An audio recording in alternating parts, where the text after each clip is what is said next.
come through with one of these enlightenment experiences, unless you go back and see what it was you dropped, as you were very, very perceptive in seeing, that it meant giving up your knower, the knowing game.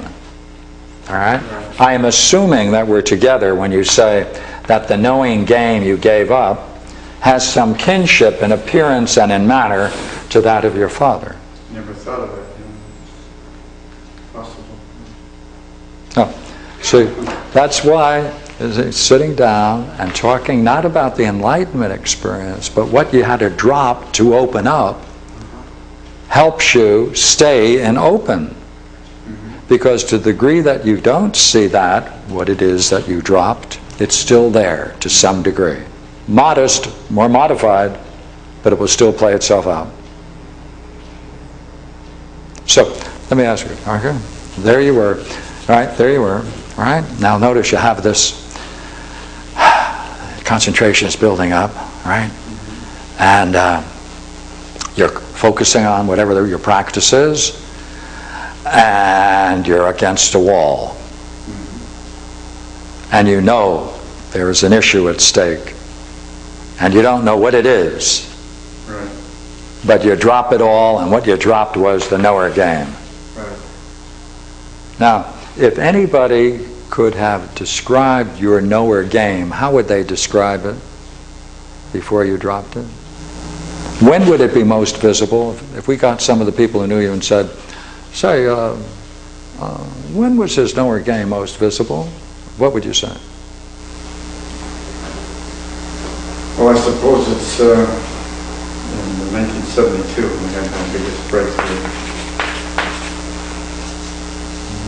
All right. And before that, if someone were to ask you to describe that knower game that you knew, how would they describe it, or how would you describe it?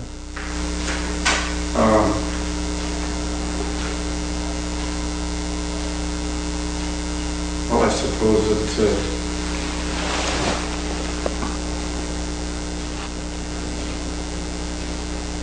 I don't know, I can't think of it right now.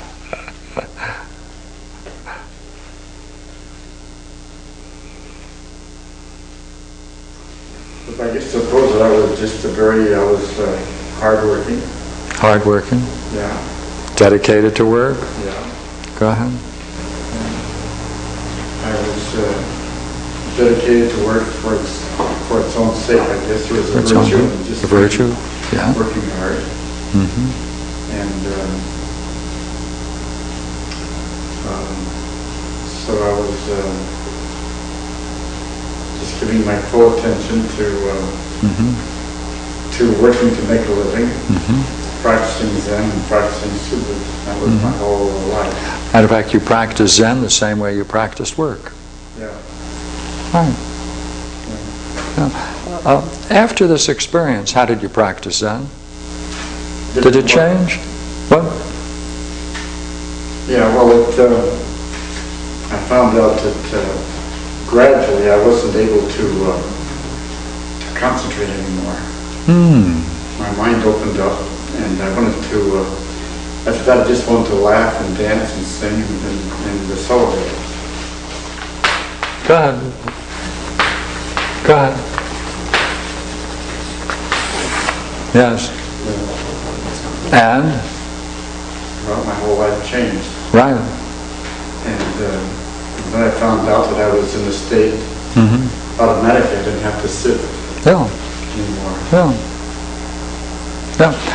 How would Dad have looked upon these three things? Pardon? How would your father have looked upon those three things? He's been very, he wouldn't have approved at all. So when you drop that knowing game, remember all of those terms you used certainly looked like they described your dad's total vocation and duty towards business, right? You dropped his. I dropped being serious. Whatever he gave you in this transmission, you dropped. Right, dropped the whole bag. You dropped the whole bag. I didn't mind being foolish anymore. That's right. Or being ignorant. Or being ignorant. Or stupid. That's right. That's right. Yeah. Right. And so, let's see, then laughing, dancing, and singing now is open to. It wouldn't have been had that knowing game stayed in place. Yeah. When you therefore opened up, you first had to drop that. Right. Yeah. Yeah. And notice there's nothing major about that scene. It's just two people washing dishes together, passing a piece of information. Happens every day. That's why in the same house, children can have total different destinies, because these casual transmissions go on all the time in different ways, and the person who's doing it may not even be aware of it. Or if they are aware of it, they're not aware of the consequences that follow from such an event. What made it more powerful was that usually he was very busy, and so he didn't have much time to spend with me. So any time that he spent with me was very valuable in my mind. People have always told me, and I've asked a lot of friends, that when their children become adult, that the child and the adult are really the same people, that their children really don't change that much. That's right. The personality is there when they're a child. In this case, we just saw one where that father's remarks molded the child. Even before that, it is there. Yes. It is there. I totally agree with you. Because, you see, we call that the milieu, right? We call that the milieu. Right? And that means that, you see, you were aware of your father's manners long before this, all the way back when you were an infant. The question then is, how did this particular event put that coping stone right in there? Yeah. That's the issue. Go ahead. My father used to tell me that when I was a baby, in the crib, I have the milk bottle and I'd play with it. And they were worried because I didn't seem to care whether I drank the milk or not. I just loved to play with the milk bottle. They were very worried about me whether I'd grow up to be a healthy person or not. See, that's the story. Could it be that you might have also walked away wondering whether or not he's making a point about the fact that you were playing freely and enjoying yourself? Is that also in the message? Is that also in the message that you could walk away with? See, because when we walk away, we conclude, and we don't put those conclusions in words or share them until reflection brings them back. Right, he told you that story more than once, you see? Now, what do you think about the twist I put on it? Very good. Right? Yeah, very appropriate. So, you see, he could be making those statements the whole life, and therefore the grandparent is like the parent is to the child, because this transmission is going down through generations.